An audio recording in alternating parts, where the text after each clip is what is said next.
Ladies and gentlemen, coming out of retirement, the first of probably many times, to review Twilight Breaking Dawn Part 2,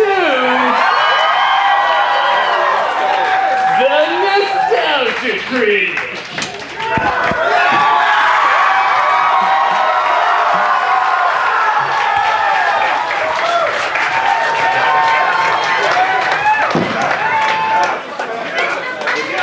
Well, first of all, the applause and everything else you had there is very kind of, it's not deserved. Okay, so, show of hands, how many people have seen this movie? Get out! You do not deserve to be in the same room as normal, breath-breathing people! Okay, sorry, that was a little harsh, It's just this movie is a little, bad. How do I talk about this movie? Well, maybe like this. Okay, hold on. I'm getting ahead of myself. There's plenty of time for that. Okay, so, anyone here have seen the other Twilight movies? Get out! No, okay. Again, jumping the gun. Whew. Okay, so for those of you who are fortunate enough not to experience the first, we had 4 Twilight movies, and now we have part 4, part 2.3. We have a film where Bella is now a vampire, an emotionless beast. Not much of a transition. But the great thing about it is now that Bella has become this creature-sucking, diabolic piece of ass of the night, that means that everyone else is so excited that they want to move at the speed of light every chance they get. And I'm not just like, okay, like when they're fighting and a vampire wants to go fast, they can go fast. Do it! You're a vampire. Use your right, but like, she wants to get a book, and suddenly it's like Benny Hill. Oh, that's an interesting book. It's like, zoom, like the fucking Roadrunner. I don't know why. I mean, if she checks her phone, it's like, 8:15. Why? Why? And everybody does this. And there's no way to make it so this is not funny. It's hilarious. Every single time she goes to whatever, check the oven timer, I want to say, "Ay, Speedy Gonzales, the fancy mouse and all Mexico." But no, that would be prejudice against Mexican people, and Lord knows we haven't been prejudiced enough against the vampire genre. So, okay, she has given birth to a beautiful CG baby. I'm not even kidding. This film is so cheap they couldn't get a baby. Maybe the baby was asking for too much money. I don't know. But you have this thing that's making Baby Geniuses 2 look like Gollum from Lord of the Rings. It literally looks like somebody just took the label from baby food of the baby going like this and just moved this mouth. I'm a vampire! That's the baby. And yet somehow it still emotes more than Bella. I don't understand this. But, okay, as we all know, the baby's future husband, Jacob. Oh, missed that part? Okay, let me explain.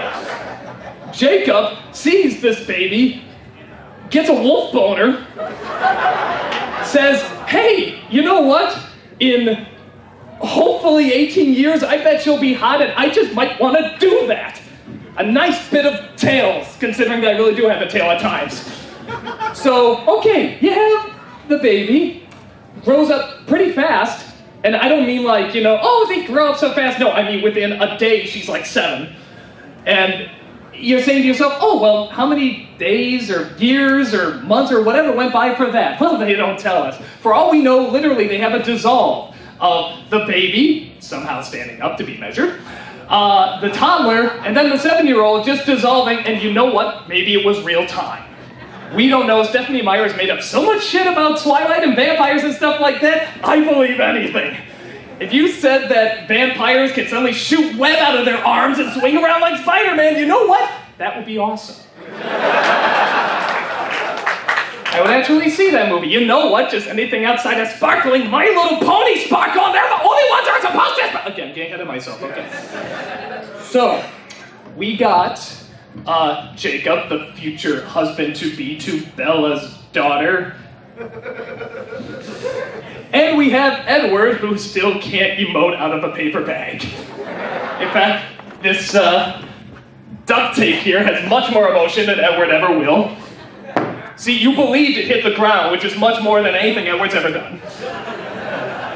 And they're concerned because one of their cousins sees the little 7-year-old prodigy, the Rosemary's Baby, if you will, who is walking around and says, I don't recognize her! I'm gonna go tell the Vampire League of Shadows, or whatever they are! Okay, so she goes and does that, and of course Bella sees that the cousin sees it and says to herself, oh, wait a minute, this is bad, because she's gonna say that, and they're gonna think she's an abomination, and they're gonna come down and kill her. And they're preparing this army, and they're getting all the other vampire brethren people, sparklies together, and they're like, oh, we have to fight. You know what? Here's an idea. You have cell phones. She's your cousin. You probably know her number. Maybe just give her a little call and just be like, oh, hey, it's cool. It's totally cool. It's my kid. Yeah, no, immaculate birth. Well, yeah, we sparkle too. Just go with it. And you know what? We could avoid it. We could avoid this whole big battle thing. Oh, the big battle. Oh, let me tell you about the big battle. Okay, I will get to that. Those of you, how many have read the book? Get out! Okay, for those who read the book, you know what's coming and you know this is justified.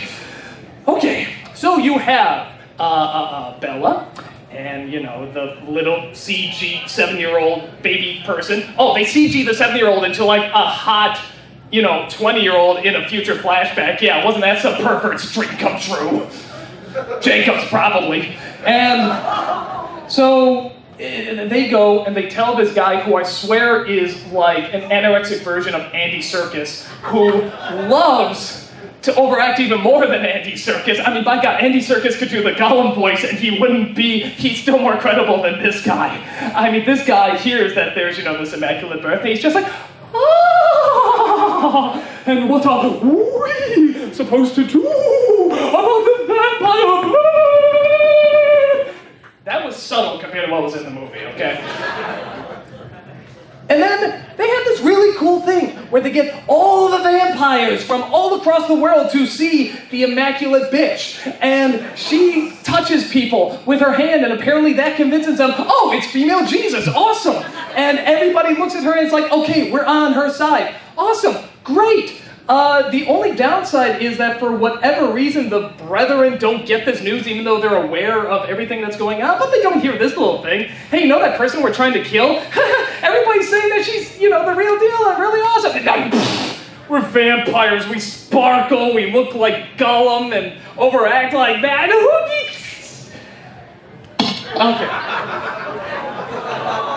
Okay. So, we get to... Okay, let me just think if there's anything I'm missing, because there's so much. I just want to build up properly the ending of it. Oh, let's talk about the father. Yeah, the father, one of only 2 likable characters in the entire movie, the other being Jacob before he turned pedophile, was actually really nice and really smart, always going along with everything, until he hears that Bella might be dead. Well, that kind of sucks. Yeah, only daughter dead. If it was Bella, I'd be in the same boat the more I think about it. But anyway, so you got him there chopping wood. Jacob goes, shows he's a friggin' werewolf.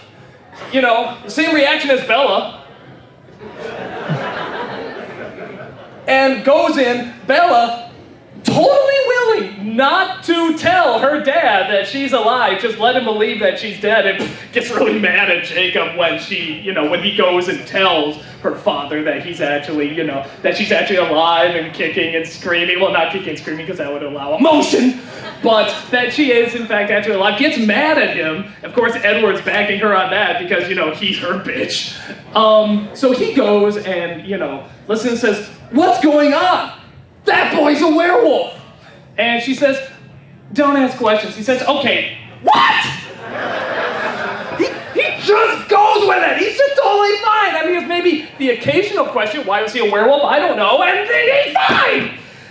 And I say to myself, you know what, this is a loving family, anything like a loving family where, you know, they actually care about each other, which again, who could care for that little Satan spawn that's tooling these two boys around like they're Lego pieces and they're just part of her little Barbie franchise and they're gonna make them...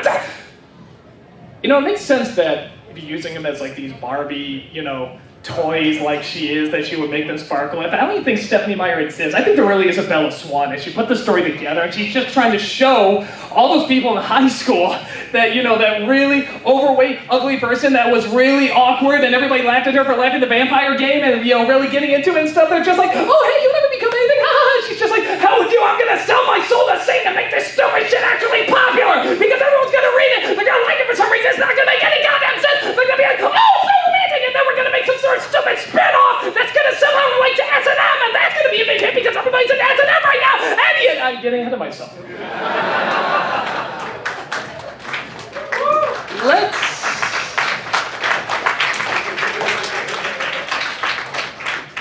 Let's talk about the climax. Not the one you're thinking. No, wait for Jacob and the... Anywho. I don't know if this panel is rated. So, okay. We got this great big build-up. This is the only moment in a Twilight movie that's kind of cool. You have all the vampire brethren, all those people from Eyes Wide Shut in the cloaks. They're lined up, ready to march across the ice, because the ice doesn't break here apparently. And all the vampires and werewolves are on the other side, and they line up. And they're there, they're about to have their big Lord of the Rings battle and stuff like that. And they look at each other and say, we want to kill the child. And the Bella's like, fuck you! Or no, screw you, because we can show heads getting chopped off, but we can't say F you, because then that would get R-rated. What is up with the MPAA? Okay. So they go.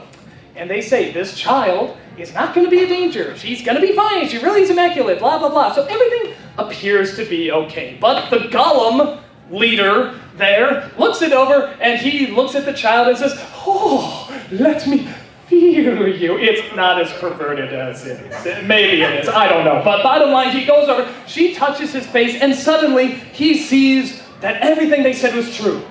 Great. So there's no problem, right?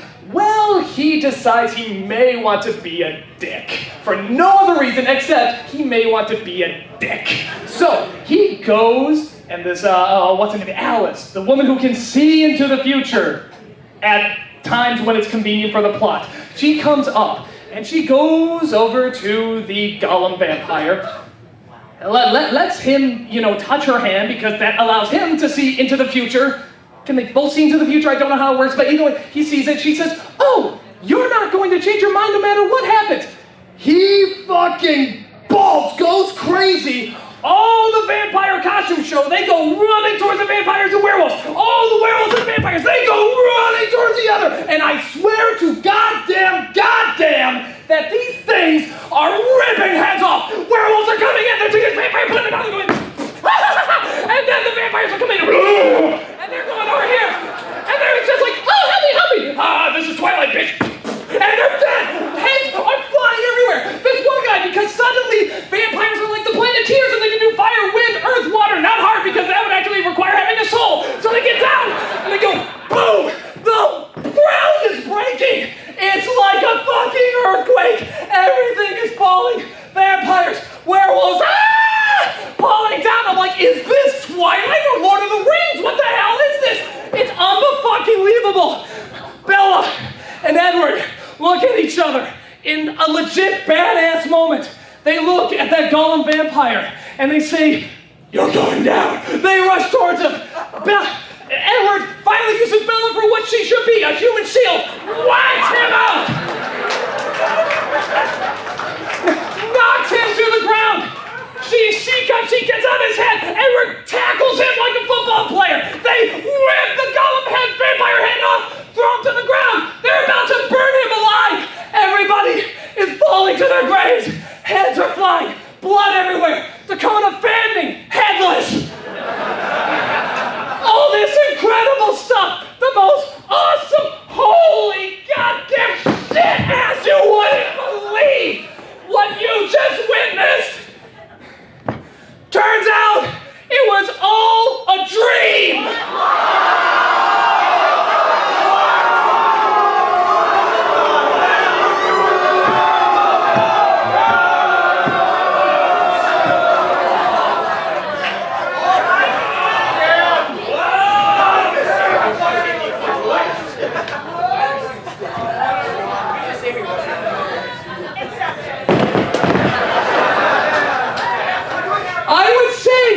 That you're all overreacting because this is just a movie. Except that every goddamn person in that theater, even the Twilight fans, had the exact same goddamn reaction that you have right now!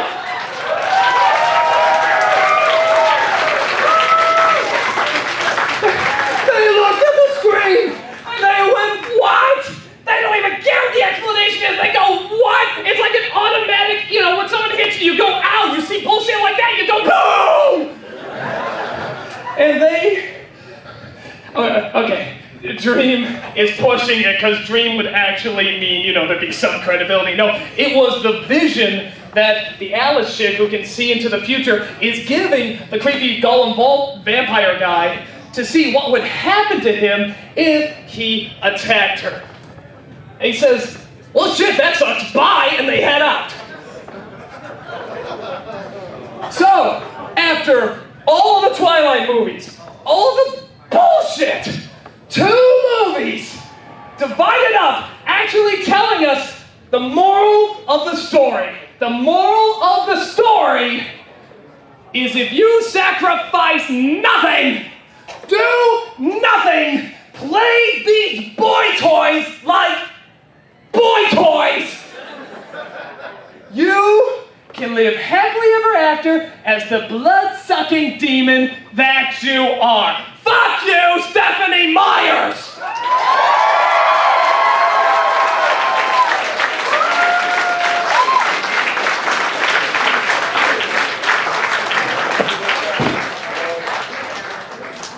So what did I think of this movie? I didn't like it very much. It had some chance of maybe becoming something at the end if just for epic stupidity. But instead, what we have is one of the stupidest, worst franchises that has ever existed in mankind.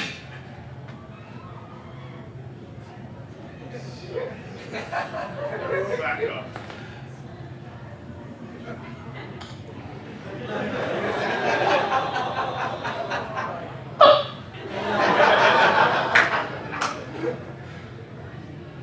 Someone put me back in the plot hole.